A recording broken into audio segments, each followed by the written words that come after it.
بسم اللہ الرحمن الرحیم۔ عزیزان محترم، آج کے ہم اس ویڈیو میں باغ فدق کے بارے میں بات کریں گے کہ اصل میں یہ باغ فدق کا مسئلہ ہے کیا، جو طرفین اس پہ دلائل دیتے ہیں۔ اہل سنت حضرات کہتے ہیں کہ اس میں باغ فدق میں جو ہے ان کے خلفاء جو تھے وہ حق پر تھے، جبکہ اہل بیت کی وہ نفی کرتے ہیں اس معاملے میں، اور جبکہ اہل بیت والی سائیڈ کے اہل تشیع حضرات جو دلائل پیش کرتے ہیں، آخر وہ دلائل ہیں کیا، اور اہل سنت کی کتب کے اندر باغ فدق کو کس انداز میں بیان کیا گیا ہے، اور ان کے بزرگوں نے باغ فدق کو کس انداز میں بیان کیا ہے، اور باغ فدق ہے کیا چیز۔ عزیزان محترم، باغ فدق اصل میں وہ ایک باغ ہے جو رسول اللہ صلی اللہ علیہ وآلہ وسلم نے اپنی حیات میں جناب فاطمہ زہرا علیہ السلام کو ہبہ کیا تھا۔ عزیزان محترم، باغ فدق ایک باغ ہے جو مدینہ کے اندر ہے، جو رسول اللہ صلی اللہ علیہ وآلہ وسلم نے جناب فاطمہ زہرا سلام اللہ علیہ کو ہبہ کیا تھا۔ یہ باغ مدینہ سے تقریباً 10 سے 15 فرسخ کے قریب فاصلے پر یہ ایک موجودہ باغ ہے کہ جس کے اندر تقریباً خرما کے درخت پائے جاتے ہیں کہ جن کو کوفہ میں 6 صدی ہجری کے نزدیک ملنے والے جو خرما کے درخت ہیں ان کے برابر قرار دیا جاتا ہے۔ اس میں جناب فاطمہ زہرا سلام اللہ علیہ کی جانب سے مزدور کام کیا کرتے تھے، اور اس کی جو کل آمدن تھی وہ 12,000 دینار تھی۔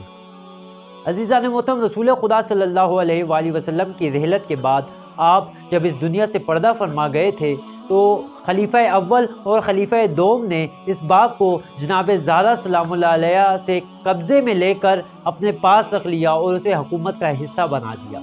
عزیزان محترم، تاریخ کی کتب میں ملتا ہے کہ یہ باغ خلیفہ اول نے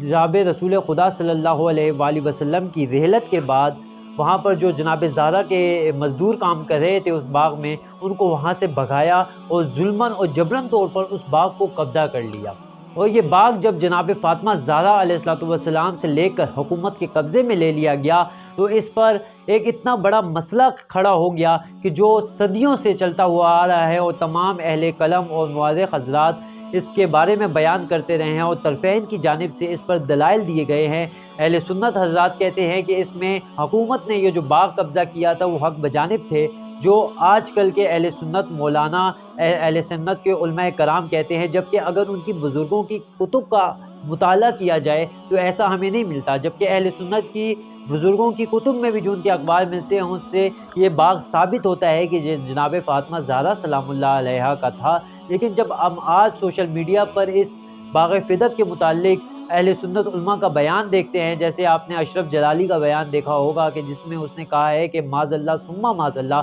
جناب فاطمہ اس میں خطا پر تھی، اور جو ہمارے خلفاء تھے عمر ابو بکر وہ اس پر حق پہ تھے۔ تو عزیزان محترم، آج کل پاکستان میں جس طرح کے حالات چل رہے ہیں، جس طرح کے واقعات چل رہے ہیں کہ ہم کھل کر یہ بیان بھی نہیں کر سکتے، اور جب باغ فدق کے بارے میں یا اس مسئلے کو کھل کر بیان کیا جاتا ہے یا اس کے خلاف کیس دائر کیا جاتا ہے یا کچھ بھی کیا جاتا ہے تو آپ پر سامنے سے FIR ہو جاتی ہے، آپ پر سامنے سے کیس آ جاتے ہیں کہ بھائی آپ نے خلفائے راشدین کی بے حرمتی کی ہے، یا خلفائے راشدین کی آپ نے تذلیل کی ہے اس معاملے میں۔ لیکن عزیزان محترم، جو سچ ہے، جو حق ہے، اس کو بیان کرتے رہنا چاہیے، اور خداوند تعالیٰ بھی قرآن مجید میں ارشاد فرماتا ہے فَاذْكُرُونِی أَذْكُرْكُمْ، تم میرا ذکر کرو اور میں تمہارا ذکر کروں گا۔ وہ قرآن میں بیشتر ایسے مقامات پر خداوند تعالیٰ نے ایسی آیات اور ایسے واقعات کے ذریعے سے ہمیں تنبیہ کیا ہے کہ جب بھی آپ جہاں بھی کسی ظلم کو دیکھو تو اس کو بیان کرو، تاکہ تمام لوگوں کے سامنے یہ آشنا ہو جائے کہ فلاں شخص نے فلاں شخص پر ظلم کیا تھا۔ تو آج کی ویڈیو اور یہ سیریز باغ فدق سے ریلیٹڈ اسی سلسلے میں بنائی جا رہی ہے۔ اس کے اندر ہم اہل سنت کتب کا مطالعہ کریں گے اور اس کے تھرو ایسے 8 سے 10 پوائنٹس لے کے آئیں گے جو آج تک ایسے حقائق ہیں باغ فدق کے نزدیک کہ جن کو بیان نہیں کیا گیا۔ عزیزان محترم، جب خلیفہ اول نے یہ باغ فدق جناب فاطمہ زہرا سلام اللہ علیہ سے قبضے میں لے لیا تو جناب فاطمہ زہرا سلام اللہ علیہ فرماتی ہیں کہ باغ میرے بابا رسول خدا صلی اللہ علیہ وآلہ وسلم نے اپنے دور میں مجھے ہبہ کیا تھا، یعنی مجھے ہدیہ دیا تھا۔ لیکن عزیزان محترم، جب ہم تاریخ کی کتب کا مطالعہ کرتے ہیں تو اہل سنت کے نہ صرف شیعہ عقائد میں، نہ صرف شیعہ کتب میں، بلکہ اہل سنت کی کتب میں بھی، جن کا حوالہ ابھی آپ کو نیچے دیا جا رہا ہوگا، ان کتب کا جب ہم نے مطالعہ کیا، جب ان میں ہم نے تحقیق کی تو ہمیں پتہ چلا کہ آئے ذی القربہ کے بیان میں، ان کی تفسیر میں اہل سنت کے علماء نے اس بات کی تائید کی ہے کہ باغ رسول خدا صلی اللہ علیہ وآلہ وسلم نے اپنے دور حیات میں یہ باغ جناب فاطمہ زہرا سلام اللہ علیہا کو ہبہ کیا تھا۔ لیکن عزیزان محترم، جب ہم دیکھتے ہیں کہ یہ باغ کا مسئلہ جب خلیفہ اول اور خلیفہ دوم نے عمر اور ابو بکر نے یہ باغ جناب فاطمہ زہرا سلام اللہ علیہا کو عطا نہیں کیا اور انہیں نہیں دیا، تو یہ ایک تاریخ کا بہت بڑا مسئلہ بن گیا کہ جس کو ہر فہم و فراست والا، ہر عقل و شعور والا شخص اس کو بیان کرتا ہے اور اس کے بارے میں تحقیق کرتا ہے۔ اور جب تحقیق کی جاتی ہے تو ہمیں یہی چیز واضح ہوتی ہے کہ چاہے جو بھی ہو، یہ رسول خدا صلی اللہ علیہ وآلہ وسلم کی بیٹی ہیں، وہ بیٹی کہ جن کے بارے میں خداوند تعالیٰ نے قرآن مجید میں بیشتر مقامات پر ان کا ذکر کیا ہے، بیشتر مقامات پر ان کی فضائل میں آیتیں نازل کی ہیں۔ اور جب ہم تاریخ کا مطالعہ کرتے ہیں اور جو واقعہ مباہلہ ہے، یہ خداوند تعالیٰ نے قرآن مجید میں بھی نقل کیا ہے کہ جس میں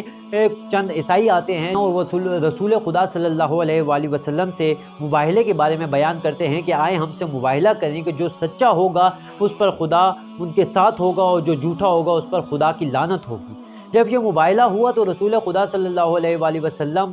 نے کن لوگوں کو اپنے ساتھ لے کے گئے؟ یہ قرآن کی آیت کے حوالے سے میں بات کر رہا ہوں کہ قرآن میں خداوند تعالیٰ نے اس آیت کو بیان کیا ہے کہ ابناءنا و ابناءکم و نساءنا و نساءکم و انفسنا و انفسکم ثم نبتہل فنجعل لعنت اللہ علی الکاذبین، کہ آپ اپنے نفسوں کو لے کے آئیں، ہم اپنے نفسوں کو لے کے آئیں گے، آپ اپنے بیٹوں کو لے کے آئیں، ہم اپنے بیٹوں کو لے کے آئیں گے، آپ اپنی عورتوں کو لے کر آئیں، ہم اپنی عورتوں کو لے کر آئیں گے، اور جو بھی جھوٹا ہوگا اس پر خدا کی طرف سے لعنت نازل ہوگی، اس پر خدا کی طرف سے لعنت ہوگی جو بھی اس میں جھوٹ بولے گا۔ جب یہ واقعہ خداوند تعالیٰ نے قرآن مجید میں نازل کیا ہے آیات کے ذریعے سے، تو ہمیں یہ بات واضح ہو گئی کہ جب رسول خدا مباہلے کے میدان میں گئے تو وہاں پر وہ کسی اور عورت کو اپنے ساتھ نہیں لے کے گئے، نہ وہ اپنی زوجہ جناب عائشہ کو لے کے گئے، نہ وہ اپنی زوجہ جناب حفصہ کو لے کے گئے، نہ کسی اور کو لے کے گئے، بلکہ بیٹوں کی جگہ پر امام حسن امام حسین علیہ السلام کو لے کے گئے، عورتوں کی جگہ پر جناب فاطمہ زہرا سلام اللہ علیہا کو لے کے گئے، اور اپنے نفسوں کی جگہ پر جسے نفس اللہ بھی کہا جاتا ہے مولا علی علیہ السلام کو لے کر گئے۔ تو جب رسول خدا صلی اللہ علیہ وآلہ وسلم اپنی حیات میں ان لوگوں کو لے کر جا رہے ہیں مباہلے کے لیے، یعنی یہ بتلانا چاہ رہے ہیں آنے والے لوگوں کو، یہ بیان کرنا چاہ رہے ہیں کہ آج میں مباہلہ کرنے جا رہا ہوں کائنات کے سب سے سچے لوگوں کے ساتھ، جس کو رسول خدا صلی اللہ علیہ وآلہ وسلم اپنی دور حیات میں سچا کہیں، اس سے بڑا سچا کون ہوگا۔ لیکن عزیزان محترم، تاریخ کا جب کلیجہ چیرا جاتا ہے تو ایسے خوفناک حقائق سامنے آتے ہیں کہ جن کو دیکھ کر انسان خون کے آنسو رونے پر مجبور ہو جاتا ہے، اور پتہ چلتا ہے کہ آج ہمارا 12واں امام کس وجہ سے غیبت کے پردے میں خون کے آنسو روتا ہے۔ جس ہستی کو رسول خدا صلی اللہ علیہ وآلہ وسلم نے کائنات کی سب سے سچی خاتون ہونے کا لقب دیا، کہ جن کے در پر رسول خدا صلی اللہ علیہ وآلہ وسلم جب اپنی دختر کے در پر جاتے تو بغیر اجازت کے داخل نہ ہوتے تھے، اس در کی بھی لاج نہ رکھی گئی، اور بعد از رحلت مصطفیٰ صلی اللہ علیہ وآلہ وسلم جب رسول خدا صلی اللہ علیہ وآلہ وسلم کی اپنی بیٹی اپنی دختر جب دربار میں اپنا حق طلب کرنے گئی تو ان کو یہ کہہ کر واپس بھیج دیا گیا کہ آپ جھوٹ بول رہے ہیں۔